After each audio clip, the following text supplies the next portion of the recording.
"Get your wrinkled black ass out of my house, old woman." Those words came from my own daughter, the girl I raised alone after her father died of a stroke when she was 12 years old. The girl I built a $4.5 million real estate empire for. 47 years of building my company property by property, development by development. Every negotiation, every 16-hour day, every sacrifice I made climbing the ladder as a black woman in an industry that didn't want me there. Also, this moment could happen. March 15th, 2024, 3:22 p.m., standing in my Martha's Vineyard estate that I designed and developed myself in 1989. The crown jewel of Hargrove Properties. Monica's new husband, Brandon Cole, 28 years old, third marriage, professional gold digger. He's recording this on his phone, probably posting it to his TikTok account right now. "Time for a fresh start," he says, waving his manicured hand at me like I'm trash to be discarded. They think this is their victory. They think I'm finished. They think the 70-year-old black woman who built an empire from nothing is too old, too tired, too broken to fight back. I looked at my daughter, the woman I created, the child I sacrificed everything for, and I smiled. That cold, quiet smile my late husband James used to call my boardroom smile. The smile I wore when closing deals that men said I'd never get. The smile that meant I was 3 steps ahead and everyone else was about to find out. Because what they're about to learn is this: you don't bury a woman who's already planning her own resurrection, especially not a woman who survived 47 years in real estate development, who negotiated with banks that wouldn't look her in the eye, who built wealth in a world designed to keep her poor. If you've ever been thrown away by your own family, if you've ever been underestimated because of your age or your skin color, you need to hear what happened next. Let me back up 3 months and show you exactly how we got here. December 2023. Monica brings home her new husband, Brandon Cole. Fresh from divorce number 2, walks into my home like he owns the place. "Susan," he says, "not Mrs. Hargrove, not Mom, just Susan, like we're colleagues instead of family." This place has such incredible potential, amazing bones, but the decor is so dated. Potential. My 9,000 square foot masterpiece overlooking the Atlantic Ocean. The house where James and I hosted Thanksgiving for 35 years. Where Monica took her first steps on that marble floor in the foyer. Where I'd built memories that were supposed to last forever. "We're thinking renovations," Monica says, and I notice she's not looking at me when she speaks. Something more contemporary. More Instagram-worthy. "You understand, right, Mama?" Week 1, they moved into the master suite. My bedroom. The room James and I shared for 43 years before his stroke took him from me. The room where I still kept his reading glasses on the nightstand, his cologne in the bathroom, his favorite cardigan hanging in the closet. "You don't mind the guest room, do you, Mother?" Monica's voice carried that artificial sweetness she'd learned in her marketing job. "It's more appropriate for someone your age, better for your back with the firmer mattress." Week 2, they changed the security codes. For safety, they said, I had to ring the doorbell at my own front door. Had to wait for them to buzz me in like I was a visitor instead of the woman whose name was on the deed. Week 3, Brandon started his campaign of erasure. "Susan, your perfume is so strong and old-fashioned. Maybe something lighter, more modern. Susan, your church friends are so loud when they visit. Maybe we could limit gatherings to once a month. Susan, this furniture is so outdated. Don't you think it's time for something new?" My furniture. The custom pieces James and I had selected together when we first bought this house. The antique credenza I'd found at an estate sale in 1987. The grandfather clock that had belonged to my mother. The leather armchair James bought me for my 60th birthday, worn smooth by 10 years of reading mystery novels and watching the sunset over the ocean. Brandon replaced it with a white minimalist sofa worth $12,000. Herman Miller Collection, he announced. Investment piece. Museum quality. $12,000 of my money charged to my American Express Platinum card. That's when I started paying closer attention to the financial statements. January 18th, Cartier, $28,000. A watch for networking events, Brandon called it. January 25th, Louis Vuitton, $34,000. Luggage for business travel. February 7th, Nobu Malibu, $3,200 for dinner, while I ate leftover chicken in my guest room because they needed the dining room for an intimate evening. By March, they were spending $22,000 monthly on my credit cards, in my name. With my money that I'd earned through decades of 12-hour days and hostile negotiations, and proving myself in rooms where I was the only woman and definitely the only black face. But the money wasn't even the worst part. The worst part was watching my daughter become someone I didn't recognize, someone who looked at her own mother with embarrassment instead of love. "Mama, you're embarrassing us," she said when I wore my Howard University class of 1976 jacket to the yacht club. People are staring.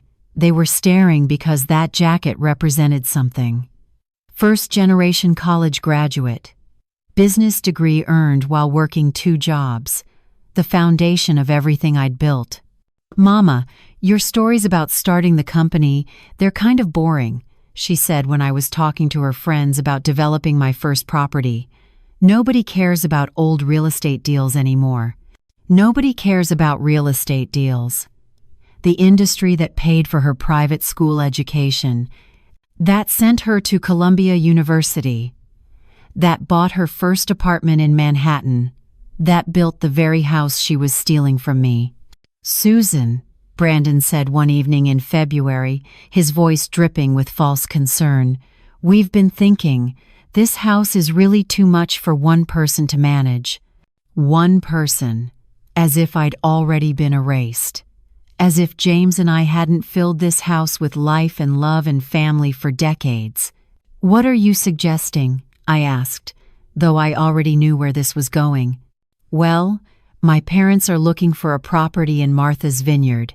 Premium location like this, oceanfront, they'd pay top dollar. And you, Susan, you'd be so much more comfortable somewhere smaller, maybe a nice senior living community. They have wonderful facilities now, very upscale." Senior living. I was 70 years old, not 90. I still walked 3 miles every morning on the beach. Still worked out with my trainer twice a week. Still had all my mental faculties sharp as ever. But in their eyes, I was already dead. Just a ghost haunting a house they wanted to inherit. March 10th, I found James's watch collection missing from the bedroom safe. His Patek Philippe, the Rolex I'd given him for our 30th anniversary, the vintage Omega his father had passed down to him, pieces worth over $300,000, irreplaceable memories of my late husband. "Where are James's watches?" I asked Monica directly. "What watches?" Her face blank as paper, but her eyes darted toward Brandon. "Your father's watch collection.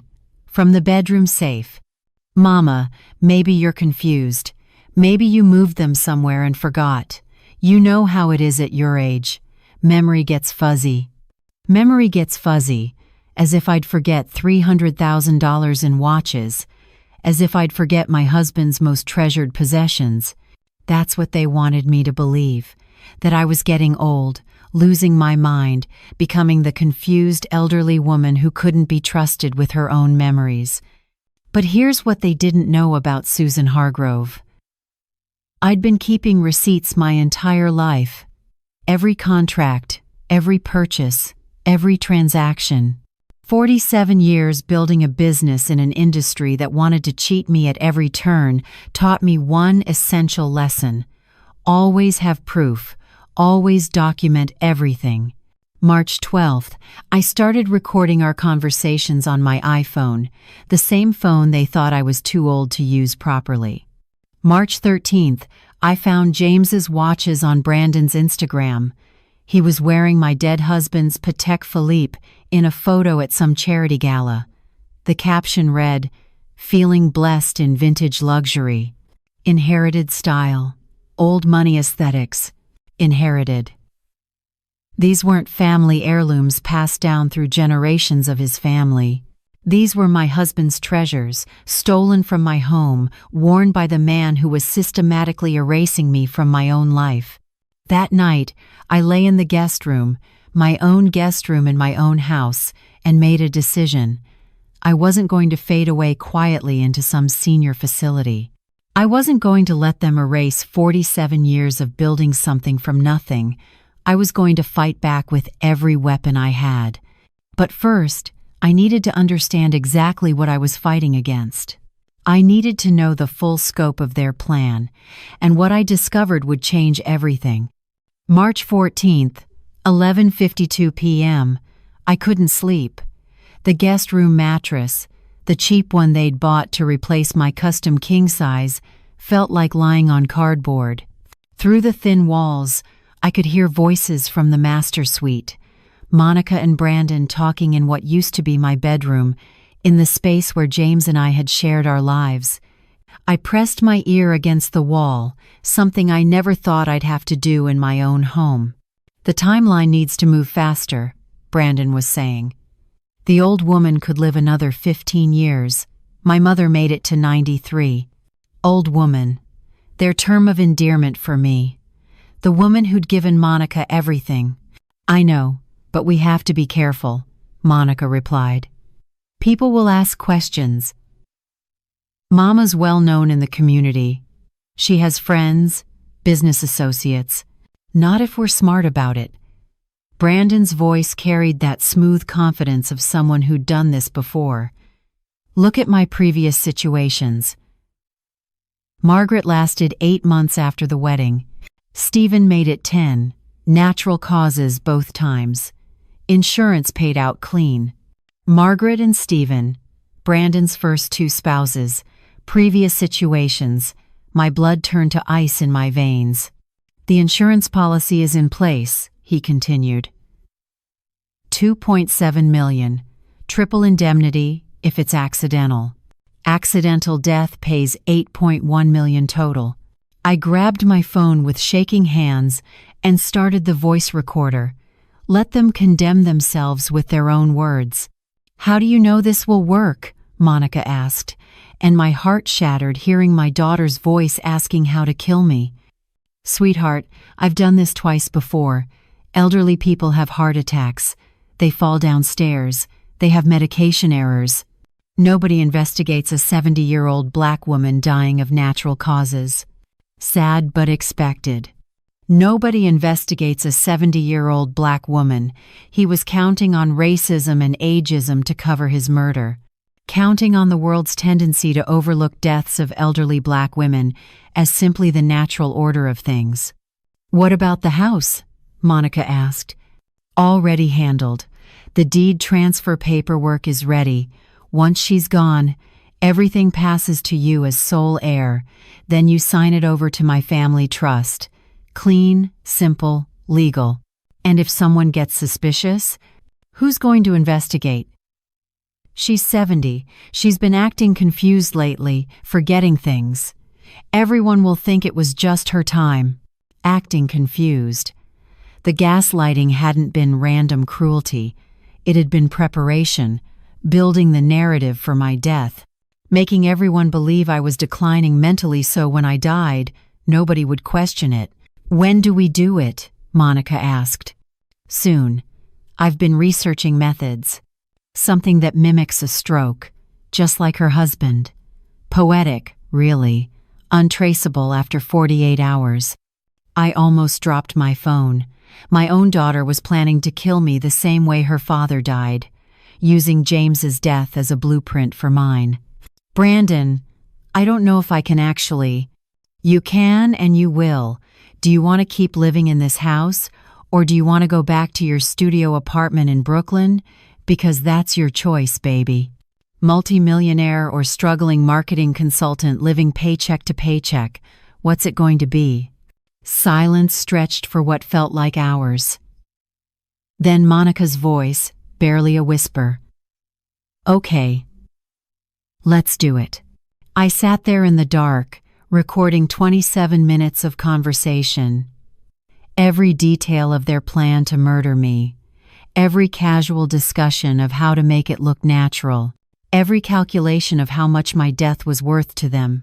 The next morning, March 15th, I did research of my own. Margaret Chen, Brandon's first spouse, died of a heart attack in 2020 at age 64, left him $900,000. Stephen Patterson, spouse number 2, fatal fall downstairs in 2022, age 67, $1.4 million payout. Both deaths ruled accidental. No investigations. Both had changed their wills shortly before dying, leaving everything to Brandon. I was supposed to be number 3. The biggest payout yet. $8.1 million if they made it look like an accident. At 2:18 p.m., my doorbell rang. Brandon answered. My doorbell. In my house. Mrs. Hargrove, a young man in an ill-fitting suit, stood on my porch. I'm Agent Davis from Lighthouse Life Insurance. We need to complete your medical examination for your new policy application. Medical examination. I hadn't applied for any life insurance policy. I already had coverage through my company. I think there's been a mistake, I said. Brandon appeared beside the agent. Oh, Susan, don't be silly. Remember? We discussed this last week. The family protection policy to shield Monica's inheritance from estate taxes. I didn't remember any such conversation because it had never happened, but I played along, letting them think I was the confused old woman they'd been painting me as. The beneficiary is listed as Monica Hargrove, Agent Davis said, with secondary beneficiary Brandon Cole. $2.7 million policy with triple indemnity for accidental death. Triple indemnity. Exactly what I'd heard through the wall last night. I'm not interested, I said firmly. Brandon's face darkened for just a moment before the mask of concern slid back into place. Susan, we really think this is in your best interest. For the family. I said no. That afternoon, while I was at my book club meeting, they forged my signature. I found out 3 days later when Agent Davis called to congratulate me on my policy approval. By evening of March 15th, I had a life insurance policy worth $8.1 million if I died accidentally. The trap was fully set. All they needed now was for me to die. That's when they made their move. 3:22 p.m. The moment that started this entire story. Get your wrinkled black ass out of my house, old woman. But now I understood. This wasn't about humiliation. This wasn't just about greed. This was about murder. Premeditated, calculated murder. And as I stood there watching my daughter throw me out of my own home, watching Brandon record it for his social media followers, I made a decision that would change everything. I wasn't going to wait around to be their third victim. I was going to disappear completely. Let them think they'd won. Let them think I was broken, defeated, too old and too tired to fight back. And then, when they least expected it, when they were celebrating their victory and counting their blood money, I was going to rise from the dead and destroy them both. But first, I needed help. Real help. Professional help. Because what they didn't know about Susan Hargrove was this.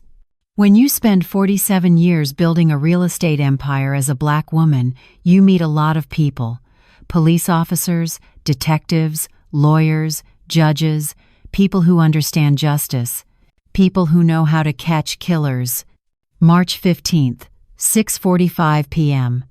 I'm sitting in my 2019 Mercedes in the parking lot of a Holiday Inn in Oak Bluffs. $43 a night, the only cash I had in my purse when they threw me out. Everything I owned, everything I'd built in 70 years, was sitting in 2 suitcases in my trunk. My phone buzzed. Text from Monica. "Mama, we're sorry it had to be this way. Maybe in a few months when you've adjusted to a new living situation, we can work something out." Adjusted to being homeless, to being erased from my own life. Another buzz. Brandon had posted a new TikTok video. Footage of them opening a bottle of champagne, Dom Perignon, 2008, $3,000 from my wine collection. The caption read, "New chapter, new energy." Sometimes you have to clear out the old to make room for the new. Fresh starts only, blessed and grateful. Clear out the old. That's what I was to them, old garbage to be thrown away so they could have what they wanted. I had choices. I could check myself into that senior living facility Brandon had mentioned. Serenity Shores, $6,000 a month. Spend my remaining years playing bridge and watching cooking shows with strangers who didn't know my name.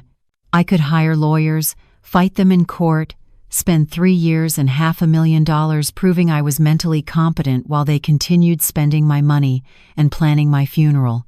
Or I could do something they would never see coming, something that would expose them completely and save the next victim they had in mind. I pulled out my phone and scrolled through my contacts. 47 years in real estate builds a powerful network. People who owe you favors. People who trust your judgment. People who understand that sometimes the system fails and justice needs a helping hand. First call. Detective Rita, Washington, Massachusetts State Police. We'd met in 1998 when she was investigating a property fraud case. I'd helped her build the evidence that put 3 corrupt developers in prison. She'd helped me navigate threats from men who didn't want a black woman competing for contracts. "Susan," Rita's voice was warm with concern. "I heard what happened. Your daughter and that husband of hers, I never trusted him. Rita, I need to ask you something off the record. Always. If someone wanted to fake their death, how would they do it?" Long pause. "Susan, please tell me you're speaking hypothetically." "I wish I was." Another pause, longer this time. "Hypothetically, you'd need a medical examiner willing to sign a death certificate. You'd need someone to handle the body. You'd need perfect timing." "Why are you asking me this?" "Because they're going to kill me, Rita. And when they try, I want to be ready." I told her everything. The insurance policy, the previous spouses, the recorded conversation about my murder. "Sweet Jesus," she whispered. "Susan, this is federal. This is RICO. Multiple murders across state lines. Insurance fraud. Then help me catch them." "How?" "Give them what they want. Let them think I'm dead. Then watch them celebrate. Record everything they say and do. Let them incriminate themselves on camera. That's insane. That's justice." Second call. Dr. Patricia Reynolds. We'd been friends for 23 years. She was the medical examiner who'd handled James's autopsy. I donated $200,000 to the community health center where she volunteered. "Patricia, I need a favor. A big one that might cost you your career if anyone finds out." "Susan, what's going on?" "I'm about to die. And I need you to make it official." Third call. Marcus Chen, the best private investigator in Massachusetts, former FBI agent. I'd helped his family buy their first home in 1995 when banks were redlining Asian buyers. His son was getting married next month. I was paying for the rehearsal dinner. "Mrs. Hargrove, what can I do for you?" "Marcus, I need surveillance equipment, the best you have, and I need your team." "How many people?" "However many it takes to watch 2 murderers 24 hours a day." "When do we start?" "Tonight. By 9:15 p.m., I had my team assembled. Rita would provide police coordination and connect with federal authorities when the time came. Patricia would handle the medical documentation, death certificate, autopsy report, everything needed to make my death appear legitimate.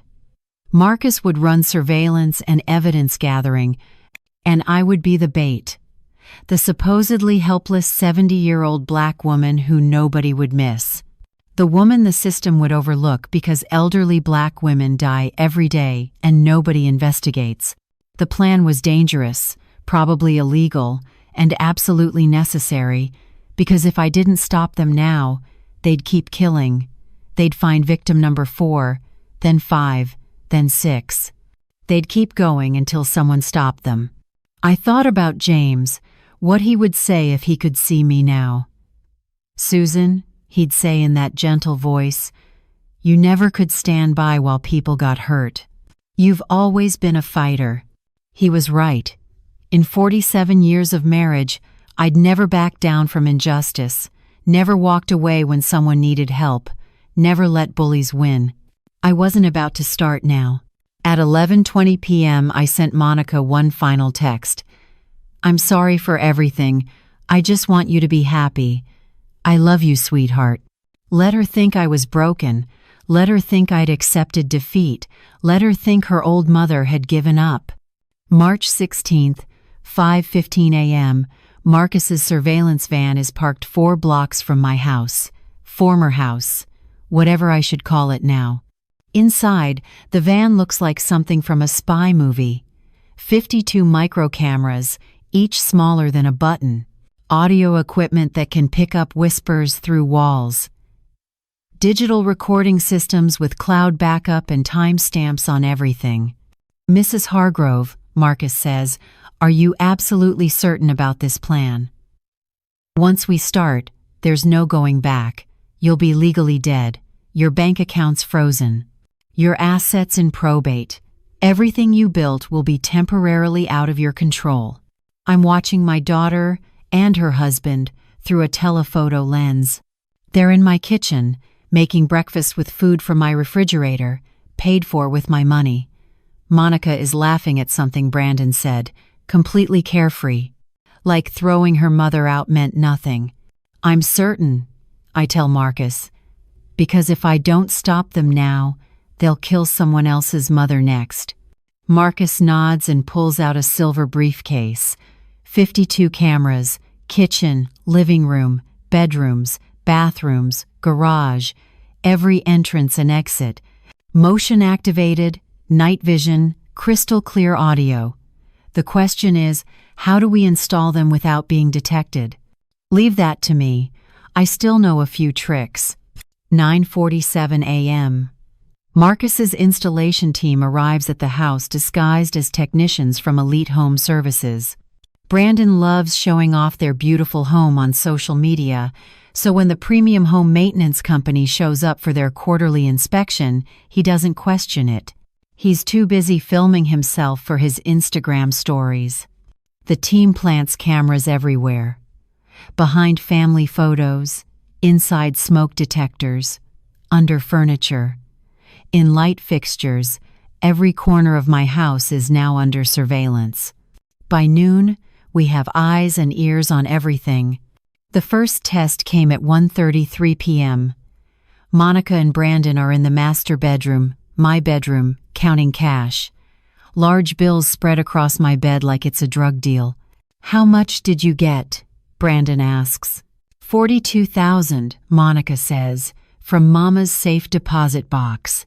My safe deposit box, the one where I kept emergency cash and important documents. They'd somehow gained access to it. "Did you get the bearer bonds?" "All of them. Another $150,000 worth. Bearer bonds that James had left me. Untraceable, valuable, and now stolen." "What about the jewelry?" Brandon asks, and I feel my chest tighten. "Already at the dealer." Monica's voice is casual, like she's discussing groceries. "They're appraising everything today. Estimated value around $400,000. $400,000. My jewelry." The pieces James had given me over 47 years of marriage, my grandmother's pearls, my mother's engagement ring, everything that mattered. Marcus is recording every word, every image, building the case piece by piece. 1:47 p.m., Dr. Patricia Reynolds calls. "Susan, I have your death certificate prepared. Heart failure, 4:18 a.m., tomorrow morning. Natural causes. No autopsy required given your age and medical history." Patricia, it has to look completely real. If they suspect anything, if they start asking questions. "Susan, I've been doing this for 31 years. Trust me, I know what I'm doing." 2:53 p.m. Phase 2 begins. I call Monica from the burner phone Marcus gave me. My voice needs to sound weak, defeated, exactly what they expect. "Mama?" Monica's voice carries a note of hope, like she's glad I'm calling. "Sweetheart, I've been thinking about yesterday, about what happened." "Mama, I'm so sorry, we both are. It's just that we need our space and the house is better suited for a younger family." "I know. You were right. I am getting old. Maybe it is time for me to step back, let you young people take over." Long pause. "What are you saying, Mama?" "I'm saying maybe we can work something out. About the house, about everything. But I need some time to think, to arrange things legally." "Of course. Take all the time you need. There is one thing, though." "Anything, Mama, anything. I'd like to come by tonight, get some of my medications, some of my clothes. Would that be all right?" "Absolutely. Brandon and I are going to dinner, but you still have your key, right?" "I do." "Perfect. Come by any time after 7. We'll be out late." They'd be gone. I could get inside, plant additional evidence, search for more proof of their crimes. "Thank you, sweetheart. I love you." "I love you too, Mama." Her voice sounds genuine, and for a moment I almost believe she still has a conscience. By 5:30 p.m., I'm watching through our hidden cameras as Brandon gets ready for dinner. He's wearing James's Patek Philippe watch. My dead husband's watch on the wrist of his murderer. Monica is putting on my grandmother's pearl necklace, the one that had been passed down through 3 generations. She's spraying herself with my perfume, Chanel No. 19, the only fragrance I've worn for 40 years. My family's treasures. Stolen and worn by people who are planning to kill me. 6:52 p.m. They leave for dinner at Straight Wharf Restaurant, the most expensive place on the island. Dinner for 4. Brandon's parents are in town. $350 per person, charged to my American Express card. 7:15 p.m. I enter my own house like a burglar. It feels strange, wrong, walking through rooms that used to be mine. Everything's different. Brandon has redecorated with my money. New furniture, new art, new everything. But I'm not here for nostalgia or sentiment. I'm here for evidence, hard evidence that will put them in prison for the rest of their lives. In Monica's office, the office that used to be James's study, I find financial records organized in neat folders, bank statements showing transfers to Brandon's offshore accounts, records of the safe deposit box access with forged authorization bearing my signature, purchase receipts for all their luxury spending, carefully cataloged like a business expense report. I photograph everything with the high-resolution camera Marcus gave me.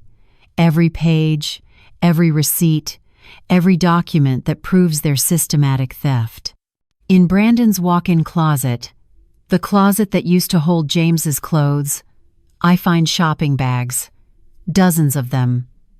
Gucci, Prada, Tom Ford, all with receipts still inside, organized by date. A meticulous record of how they've been spending my money. $163,000 in 4 months. 8:27 p.m. I find Brandon's laptop open on the kitchen counter. His email account is still logged in. Careless. Or arrogant? Probably both. I scroll through recent messages, and what I find makes my blood run cold. March 12th. Email to someone named D. Marshall. Package ready for delivery. Same arrangement as before. Same discreet handling. Package. What kind of package? March 14th. Email to a pharmacy in Tijuana, Mexico. Need another supply of the medication. Same compound. Same dosage as previous orders. Medication from Mexico. Unregulated. Untraceable. March 13th. Email to Serenity Memorial Gardens, a funeral home in Oak Bluffs. Will need services soon for elderly family member. Natural causes. Please send premium package pricing and availability for late March. They'd been planning my funeral before they'd even killed me. Shopping for caskets while I was still alive. But the email that makes me grip the counter to steady myself is from March 11th. Sent to someone with the email address thedoctor47@protonmail.com. Subject line: Patient treatment update. Patient showing more resistance than expected. May need stronger intervention. How long until symptoms become irreversible? Need to accelerate timeline. Family getting impatient. Patient. They were calling me a patient. Treatment meant murder. And family getting impatient meant Monica was pushing Brandon to kill me faster. The response, sent March 12th at 2:33 a.m., was even more chilling. Increased dosage to 15 milligrams daily. Symptoms will appear within 72 hours. Complete organ failure within 5 to 7 days. Appears natural in elderly patients. No trace after 48 hours post-mortem. Proceed with confidence. They weren't just planning to kill me. They'd been consulting with someone, possibly a corrupt doctor, about the best way to do it, and they'd been giving me something, some kind of poison. For how long? I forward all the emails to Marcus's secure server, then to Rita's encrypted police account, evidence that will hold up in federal court. 3 p.m. I'm searching Monica's nightstand when I find it. A small amber prescription bottle hidden in the back of her drawer, behind her sleep masks and earplugs. No label. No pharmacy information, just a bottle filled with white powder. I photograph it from every angle, then carefully take a sample using the evidence kit Marcus provided. This powder is what they've been giving me. This is their murder weapon. My phone buzzes. Text from Marcus. Mrs. Hargrove, you need to leave now. They just paid the check. They'll be home in 12 minutes. I take one last look around my house. The home James and I built together. The place where we raised Monica, where we celebrated holidays and birthdays and anniversaries, where we thought we were building a family legacy. Now, it's just a crime scene waiting to happen. I slip out the back door at 9:14 p.m., exactly 3 minutes before Brandon's Tesla pulls into the driveway. March 17th, 8:52 a.m. I'm back at the Holiday Inn, but this time I'm not alone. Marcus's team has been monitoring the cameras all night, and what they captured changed the entire investigation. 3:47 a.m., Brandon and Monica in the kitchen. Monica is making coffee. My coffee. The morning coffee they've been bringing me every day for the past 3 weeks, pretending to be caring and concerned. Brandon pulls out a small vial, clear liquid, no label. How much this time? Monica asks, her voice steady. No hesitation. No conscience. Triple dose, Brandon says. She's stronger than the others, more stubborn. This needs to work faster. He measures out drops into my coffee mug carefully. 1, 2, 3, up to 18 drops. My coffee mug, the one that says World's Best Mom that Monica gave me for Mother's Day 2015. When will it work? Monica asks. Dr. Marshall says 4 more days, maybe 5. Her kidneys will fail first, then her heart. It'll look exactly like natural organ failure, common in women her age. Dr. Marshall, the name from the email, the person providing them with murder instructions. 9:37 a.m. My phone rings. Monica. Mama, we brought you coffee. Your favorite. We're outside the hotel. My favorite. Dark roast with cream and 2 sugars. The coffee they've been slowly poisoning for 3 weeks. I look out the window. Brandon's Tesla is in the parking lot. Monica is in the passenger seat, filming with her phone. Always documenting, always performing for social media. Mama, can you come down? We want to apologize properly. We brought some of Daddy's photo albums too. Thought you might want them. James's photo albums. Our life together reduced to a peace offering. A prop to make them look caring while they hand me poison. I walk outside. Time for another Oscar-worthy performance. Sweetheart, I say, trying to look frail and tired, defeated. Mama, we brought your coffee. Monica hands me the mug, and I see Brandon filming us with his phone, recording the loving daughter bringing her elderly mother coffee, content for his TikTok. Proof of how caring they are. And here, some of Daddy's albums. You should have these. Thank you, baby. I lift the coffee to my lips, pretend to drink. Let it touch my mouth but don't swallow. It tastes bitter. Chemical. Wrong. This tastes different, I say. Monica and Brandon exchange quick glances. Different how? Monica asks, her voice tight. Bitter. Really bitter. Maybe it's a different brand, Brandon says quickly. They were out of your usual at the store. I nod slowly. Let my hand shake just a little as I lift the mug again. Mama, are you okay? Monica asks, and I can hear the hope in her voice. Hope that the poison is already working. Just tired, sweetheart. Haven't been sleeping well in this hotel. Maybe you should see a doctor, Brandon suggests. You're looking pale, a little unsteady. Pale because I'm supposed to be dying. Unsteady because they want everyone to see me declining. Maybe you're right. I hand the mug back to Monica. I'll finish this later. Thank you for bringing it. Of course, Mama. We love you. They drive away, Brandon immediately on his phone, probably texting Dr. Marshall that another dose had been delivered. By 10:15 a.m. Marcus's chemical analysis confirms what we already suspected. Antifreeze, he says, showing me the lab results. Ethylene glycol, extremely toxic. Causes kidney failure, heart failure, complete organ shutdown. Mimics natural causes perfectly in elderly patients. How much was in there? Enough to kill 3 people your size, Mrs. Hargrove. If you'd been drinking this for 3 weeks like they think, you'd already be in organ failure. How are you even functioning? Because I haven't been drinking it, I've been pouring it down the sink when they weren't looking, pretending to be grateful for their care. Marcus stares at me. They think you're dying right now. They think you have maybe 4 or 5 days left. Good. Then we're right on schedule. I die tomorrow morning at 4:18 a.m. 11:23 a.m. Word spreads through the Martha's Vineyard community. Mrs. Henderson from next door calls. Susan, I heard you were ill. Is there anything I can do?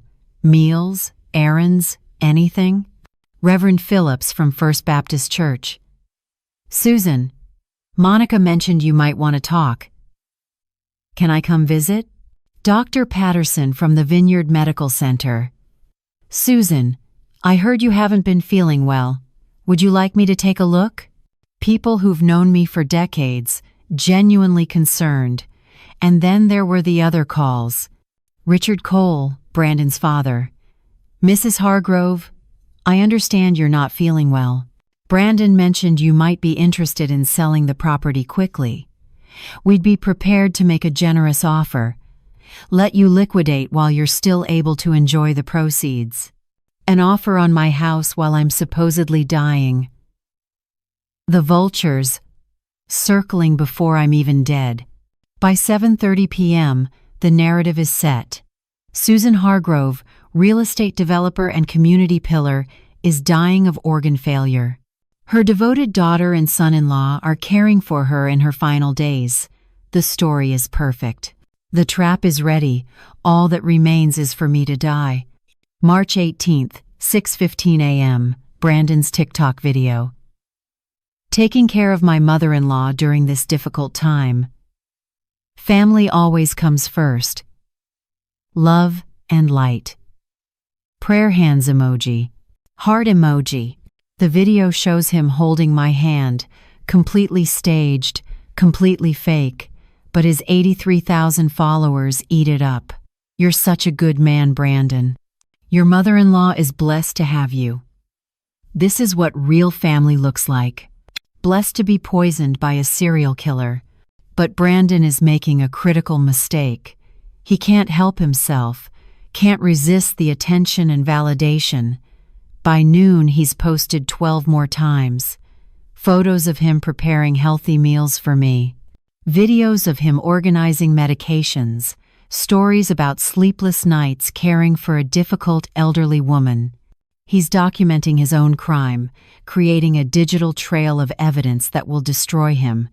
2:47 p.m. Marcus shows me screenshots from Brandon's private social media accounts, the ones he thinks only his close friends can see. One more week of this old hag and then paradise. Maldives, here we come. Countdown to freedom.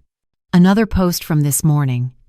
When your inheritance comes with an expiration date and you're just waiting for nature to take its course, patience is a virtue. Almost there.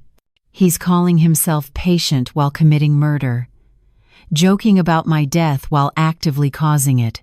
But the post that really captures his arrogance is from March 16th, right after they threw me out. Finally evicted the dead weight. New house, new life, new rules. Some people don't know when their time is up. Fresh start, blessed life, living my truth. Dead weight. 50 years of building wealth, of breaking barriers, of creating opportunities, reduced to dead weight by a man who'd never worked an honest day in his life. 3:52 p.m. I make a call that will change everything. Rebecca Santos, investigative journalist for the Boston Globe, Pulitzer Prize winner. We'd worked together in 2018 when she exposed discrimination in Massachusetts housing loans. I'd provided her with documents that proved banks were systematically denying mortgages to Black families. Rebecca, I need your help. Off the record for now. Susan, I heard you were sick. Are you okay? I'm about to die, Rebecca. And I need you to write about it. But not yet. Not until I tell you the time is right. What are you talking about? How much do you know about Brandon Cole? Your son-in-law? Just what I've seen on social media. Young, good-looking, lifestyle influencer type. Married your daughter 2 years ago. Look up his previous marriages. Margaret Chen, Stephen Patterson. Both died within a year of marrying him. Both left him everything. Long pause. Susan, what are you saying? I'm saying he's a serial killer, and I'm supposed to be victim number 3. But Rebecca, he's documenting everything on social media. Every step of the murder, he's posting for his followers. That's a serious accusation. I have proof. Recordings, financial records, chemical analysis of the poison, and Rebecca, he's stupid enough to be confessing on TikTok. 5:18 p.m. Rebecca calls back. Susan, I did some digging. Margaret Chen died of heart failure in 2020. Natural causes. Stephen Patterson, kidney failure in 2022. Also ruled natural. What am I missing? The pattern. Both were in their 60s. Both died within months of marriage. Both had their wills changed right before dying. Both left everything to Brandon. And the insurance payouts? Margaret, $900,000. Stephen, $1.4 million. Both policies were taken out shortly before death. Both had accidental death clauses that paid triple. Rebecca is silent for a long moment. Susan, were those deaths ever investigated thoroughly? Closed within weeks. Natural causes in elderly patients. No one looked deeper. I'll keep digging. What's your timeline? I die tomorrow morning at 4:18 a.m. Heart failure, natural causes, no autopsy. Susan, you can't be serious. Watch what happens when they think I'm dead, Rebecca. Watch what they post. Watch how they celebrate. And then write the story that stops them from killing again. March 19th, 7:42 a.m. Brandon posts a video of himself making breakfast, cooking with love for family, making Susan's favorite oatmeal with honey. Family first. Caregiver life. Blessed. In the background, you can see him adding something to my bowl. The camera catches it for just a split second. He's so focused on performing for his followers that he doesn't realize he's filmed himself poisoning me. Marcus downloads the video immediately, adds it to our evidence file. Exhibit 47, video documentation of attempted murder. 11:15 a.m. Rebecca calls with her findings. Susan, I tracked down Margaret Chen's nephew. He filed a complaint with Boston police after her death. Said it was suspicious. The complaint was dismissed, but he kept investigating on his own. What did he find? Margaret's will was changed 3 days before she died. Everything went to Brandon instead of her family. And Susan, the nephew, has medical records. Margaret was acting confused, disoriented, having balance problems in her final weeks. Classic symptoms of antifreeze poisoning. Exactly. I'm calling Stephen Patterson's family next. 2:38 p.m. The picture becomes clearer. Stephen Patterson's sister had also raised concerns. She'd noticed Stephen becoming paranoid, forgetting conversations, having trouble walking. She'd suspected something was wrong but couldn't prove it. Both victims showed the same symptoms I would be showing right now if I'd actually been drinking the poison. Both families suspected foul play, but couldn't get authorities to investigate. Both cases were closed as natural deaths of elderly people. Brandon had perfected his system. Choose victims over 60. Slowly poison them while playing the devoted caregiver. Let the ageism and bias in the system work in his favor. Nobody investigates when old people die. 4:23 p.m. Brandon makes his biggest mistake. He goes live on TikTok. Day in the life caring for elderly family. Taking care of aging relatives is so rewarding but also exhausting. Sometimes I wonder how much longer I can keep going. Caregiver struggles, family love, blessed journey. In the comments, his followers ask how long I've been sick. About 4 weeks now, he says on live video. The doctors say it could be any day. Her organs are just shutting down, but we're keeping her comfortable. That's what matters. 4 weeks. Exactly when he started poisoning my coffee. Any day now, because he controls when my organs shut down. He's literally confessing to murder live to 83,000 people, and they're calling him an angel. 6:47 p.m. Rebecca calls with the breakthrough. Susan, I reached out to a toxicologist who consulted on the Patterson case. Off the record, he said Stephen's blood work showed trace amounts of ethylene glycol, but not enough for definitive findings. Antifreeze. Exactly. The same poison Marcus found in your coffee. Susan, I think we have enough for a story. Not yet, Rebecca. Wait until after my funeral. Wait until they've incriminated themselves completely. Then expose everything. March 19th, 8:15 p.m. Marcus's surveillance headquarters looks like a war room. Evidence boards covering every wall. Photos, documents, timelines, financial records. Everything organized and cataloged, ready for federal prosecutors. Mrs. Hargrove, Marcus says, "Let me show you what we have." He points to the first board. Financial crimes. $163,000 stolen in 4 months. Every receipt, every credit card statement, every forged document. Jewelry theft, $400,000. Your grandmother's pearls, your mother's engagement ring, everything James gave you. Safe deposit box theft, $42,000 in cash, $150,000 in bearer bonds. Insurance fraud, $8.1 million policy with forged signature. Total financial crimes, $8.7 million. Board 2. Murder conspiracy. Marcus opens his laptop. 51 hours of recorded conversations. Every word time-stamped, digitally authenticated, admissible in federal court. He plays selected clips. March 14th, 11:52 p.m.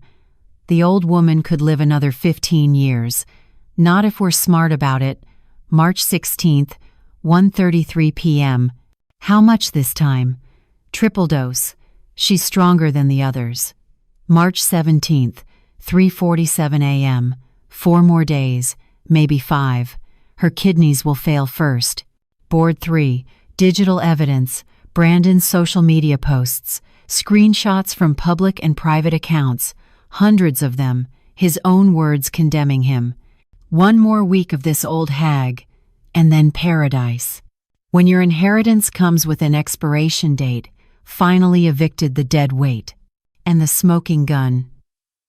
Video of him adding poison to my food while filming a cooking video for TikTok. He documented his own murder on social media. Detective Rita Washington arrives at 8:47 p.m. with federal backup. Susan, this is Special Agent Maria Chen, FBI Financial Crimes and Organized Crime Division. Agent Chen is sharp, mid-40s, no nonsense. Mrs. Hargrove, Detective Washington briefed me. What you're alleging is RICO territory, organized criminal enterprise, multiple murders across state lines, wire fraud, money laundering. It's not an allegation, I say. It's documented fact. 51 hours of recordings, 52 cameras, chemical analysis of the poison, medical records from previous victims, financial forensics, everything you need to prosecute. She reviews our evidence for 90 minutes, says nothing, takes detailed notes. Finally, she looks up. This is the most comprehensive criminal case file I've seen in 18 years with the Bureau. When do you want to execute? After my funeral. Tomorrow I die. They'll plan a service, invite everyone they know, and in the middle of Brandon's eulogy, I'm going to walk through those doors. Agent Chen stares at me like I've lost my mind. That's unprecedented, Mrs. Hargrove. So is serial murder disguised as caregiving. So is a system that overlooks the deaths of elderly people because we're considered disposable. 9:52 p.m. Dr. Patricia Reynolds arrives with my death certificate. Susan Marie Hargrove. Cause of death: acute heart failure, secondary to chronic organ dysfunction. Time of death: 4:18 a.m., March 20th, 2024. Age 70, natural causes. Patricia, this has to be absolutely perfect. If they suspect anything, if anyone questions it. Susan, I've been a medical examiner for 31 years. This certificate will pass any scrutiny. The body is already arranged. Jane Doe from the county morgue, unclaimed, similar age and build. Closed casket only, no one will know. 11:34 p.m. Final evidence review. Marcus reads from his comprehensive list. Physical evidence collected.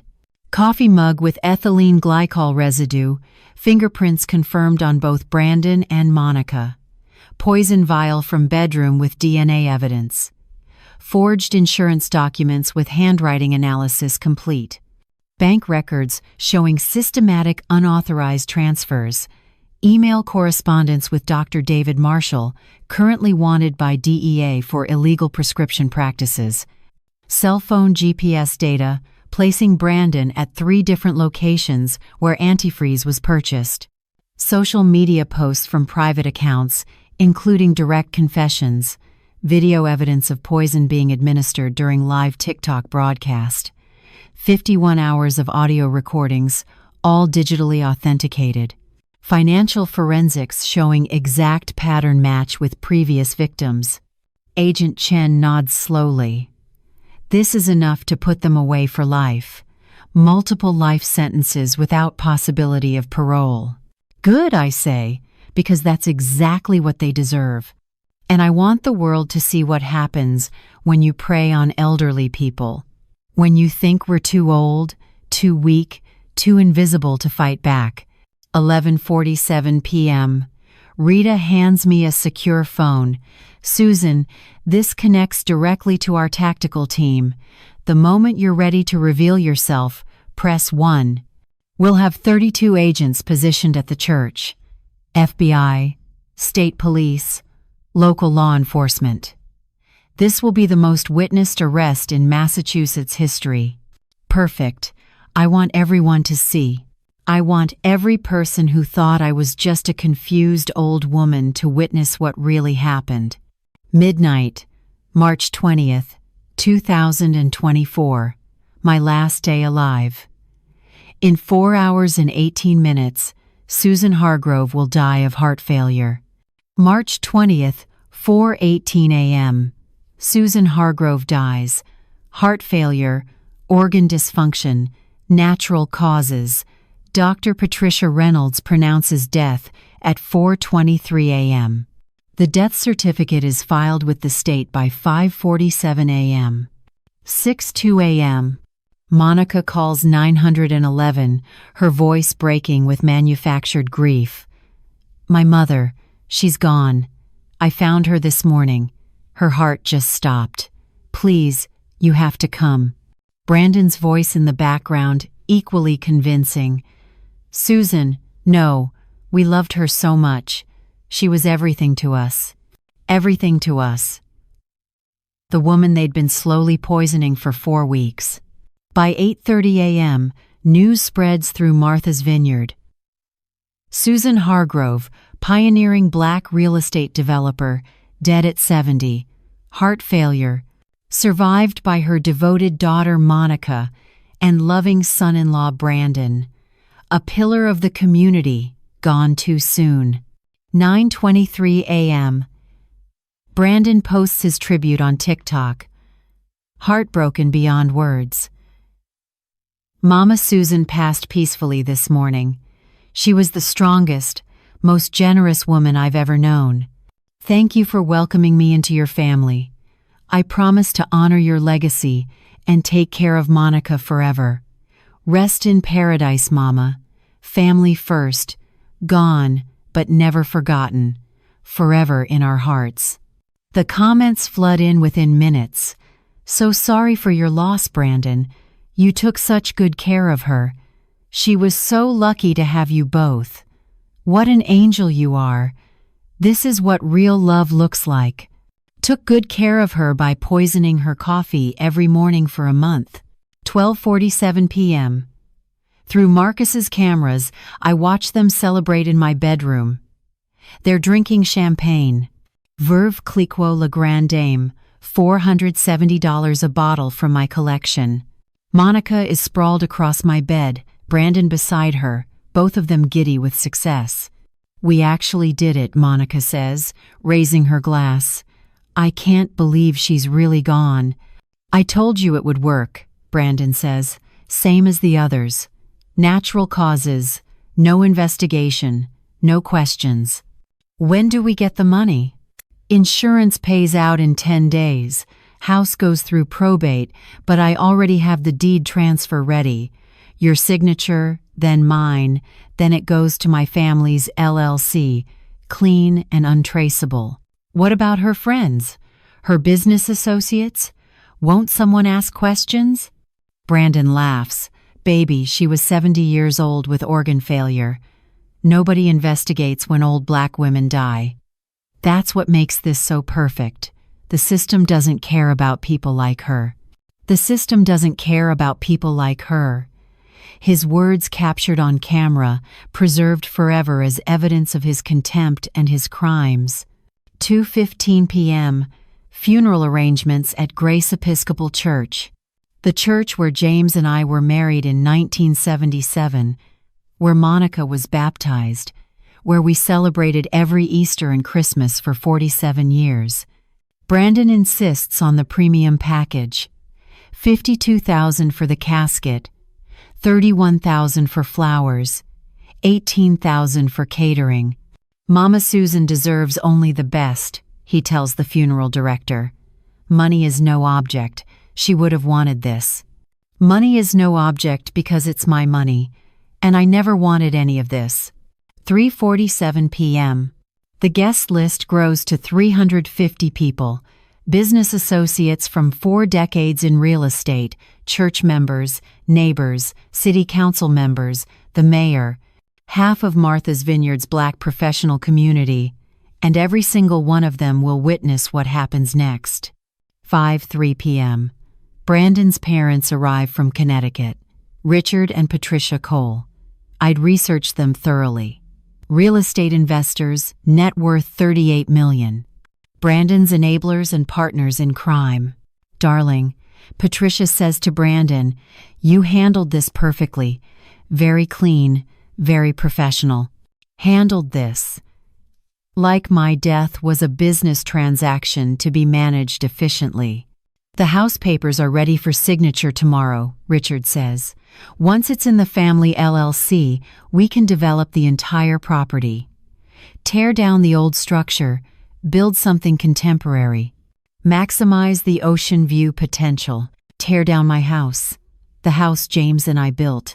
The house where we raised our daughter. Reduce to tear down value for maximum profit. What about community resistance? Monica asks. Nobody resists when you own the zoning board. Richard laughs. We've made sure of that. Own the zoning board. Corruption, bribery, more federal crimes to add to the growing list. March 21st. Funeral day, 8:15 a.m.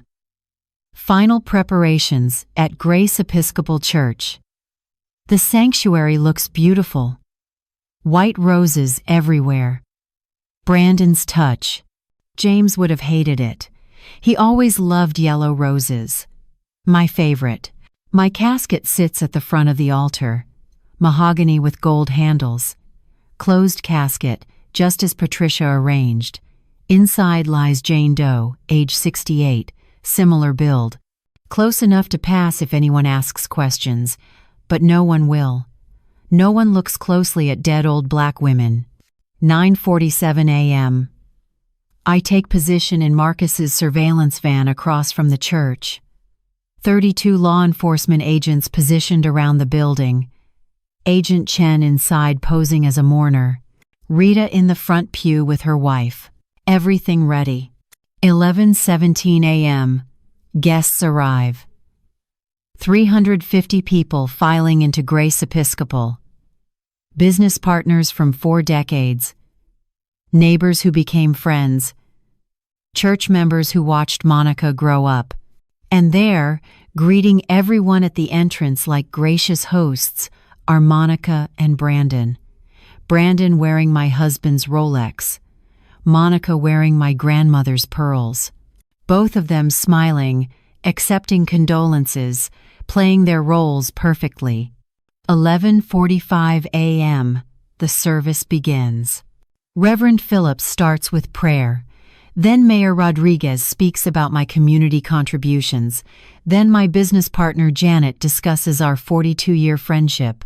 Then my sorority sister Carmen talks about breaking barriers together in the 70s. All beautiful tributes, all genuine, all from people who truly knew me. And then Brandon steps to the podium for his eulogy. "Thank you all for being here today," Brandon begins, his voice perfectly modulated for maximum sympathy. "Mama Susan she was everything to me and Monica. When I married into this family 3 years ago, I didn't just gain a mother-in-law. I gained a mentor, a friend, a second mother. Second mother, the woman he murdered. Mama Susan taught me so much about family, about loyalty, about what truly matters in life. She was the most generous person I've ever known. Sometimes I think she gave too much of herself, cared too much about others. Too much, because apparently I should have kept something back, like my life." In her final weeks, Mama Susan and I had many conversations. She told me she was tired. She told me she was ready to join James. She told me to take care of Monica, to take care of this beautiful home she built, to make sure her legacy continues. Lies. Every word a lie. I never said any of those things. Mama Susan's final gift to us was peace. She went peacefully, knowing everything she worked for would be protected and loved and cherished. Final gift. My death was a gift to them. I promise you, Mama Susan, wherever you are, we will honor your memory. We will take care of everything you loved. We will make you proud. 2:52 p.m. I walk through the church doors. 350 people turn to stare. Conversations stop mid-sentence. Someone drops a hymnal. The sound echoes through the sanctuary like a gunshot. Brandon's voice catches in his throat. He grips the podium, knuckles white, face draining of color. Monica makes a sound like she's been punched. Half gasp, half scream. I walk slowly down the center aisle, my heels clicking on the marble floor, every step echoing in the shocked silence. I'm wearing my best suit, the royal blue Chanel that James bought me for our 45th anniversary. The one Brandon said made me look like I was trying too hard. I'm carrying a briefcase, evidence, 51 hours of recordings, 52 cameras of footage, chemical analysis reports, federal warrants. I reach the front and turn to face the congregation. "Good afternoon, everyone." My voice carries clearly through the church, strong and steady. "Thank you all for coming to my funeral. I apologize for being late to my own service." Brandon hasn't moved, hasn't spoken. He's frozen at the podium like his brain has stopped processing reality. Monica starts to stand, then sits back down. Stands again. Her legs won't support her weight. "I suppose you're wondering why I'm here," I continue, looking directly at Brandon, "since I'm supposed to be dead in that casket. Since my devoted son-in-law just gave such a beautiful eulogy about how much he loved me." Murmurs ripple through the congregation. "Susan, is that really you?" someone calls out. "It's really me, Janet. And I have a story to tell you all. A story about family and greed and murder." I turn to face Brandon fully. Monica collapses, not gracefully. She just crumples in the front pew, hands over her face, sobbing. "We didn't mean, we never wanted, it wasn't supposed to," she's babbling, confessing in front of 350 witnesses. Agent Chen stands from her seat in the third row, FBI credentials held high. "Brandon Cole, you're under arrest for conspiracy to commit murder, insurance fraud, wire fraud, and racketeering. You have the right to remain silent." The church erupts, people shouting, standing, pulling out phones to record. Good, let the whole world see. Let everyone witness what happens when you underestimate a 70-year-old black woman. Monica tries to run, makes it 3 steps before Rita tackles her in the center aisle. "Monica Hargrove, you're under arrest for conspiracy to commit murder, accessory to fraud, and elder abuse." "Mama," Monica screams as they handcuff her. "Mama, please, I'm your daughter. I'm your baby girl." I look at her. This woman I raised alone, this stranger wearing my daughter's face. No, I say quietly, you're not. My daughter died the moment you decided my life was worth $8 million. 6 months later, the trial was swift, the evidence overwhelming. Brandon got life without parole for 3 counts of first-degree murder. Monica got 35 years for conspiracy and elder abuse. Richard and Patricia Cole got 15 years each for racketeering and conspiracy. The insurance company paid me $8.1 million in damages and legal fees. The house is mine again, legally and permanently. I've had every room blessed by Reverend Phillips, new furniture, new everything. Brandon and Monica's presence erased completely. But the house feels different now, quieter. Not just because I'm alone, but because it's finally clean, finally mine again. I spend Christmas with Marcus Chen's family. His granddaughter calls me Auntie Susan. His wife makes James's recipe for sweet potato pie. It tastes like home, like family. Real family isn't blood. It's who stands beside you when darkness comes, who fights for you when you can't fight for yourself. I've started a foundation, the James Hargrove Center for Elder Protection. We investigate suspicious deaths of elderly people. We provide legal aid for seniors being financially abused. We prosecute caregivers who exploit the vulnerable. Last month, we saved an 82-year-old man from his nephew's investment scheme. $400,000 recovered. Prison sentence, 12 years. Justice served. People ask if I regret what I did, if I feel guilty about destroying my daughter's life. I don't. Because some betrayals are too deep to forgive. Some wounds don't heal. They just teach you who people really are when money is involved. Monica writes me letters from prison. Every month, like clockwork. Apologies, explanations, justifications. I don't open them anymore. I just write return to sender and move on with my life. Brandon posts on social media from prison, still trying to maintain his influencer image, still performing for an audience. His follower count dropped from 83,000 to 400. Turns out people don't like following serial killers. I'm 70 years old. I survived 47 years in an industry designed to exclude me. Survived racism and sexism and every barrier they put in my way. Built an empire when the world said I couldn't. And I survived my own daughter trying to kill me for inheritance money. Some people think age makes you weak. Think being 70 means you're done fighting. Think elderly Black women are invisible, disposable, easy targets. They're wrong. And Brandon Cole learned that lesson too late. You don't bury a woman who's already planning her resurrection. Especially not a woman who spent 7 decades learning how to survive in a world that never wanted her to succeed. That's a lesson worth $8 million and 3 life sentences. That's Susan's story. A 70-year-old Black woman who refused to be erased, who refused to become another statistic, who proved that age doesn't make you weak, it makes you strategic. Where are you watching this from? What city? What country? Drop it in the comments below. I love seeing our global community come together over stories like this.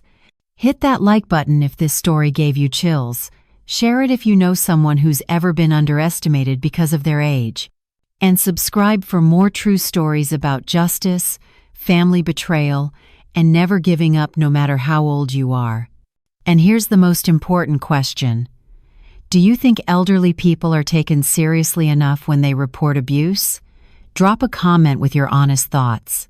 Because Susan's story shows us that ageism kills. Literally. Thanks for watching. Remember, being 70 doesn't mean you're done fighting. It means you've had 70 years to learn how to win. See you in the next one.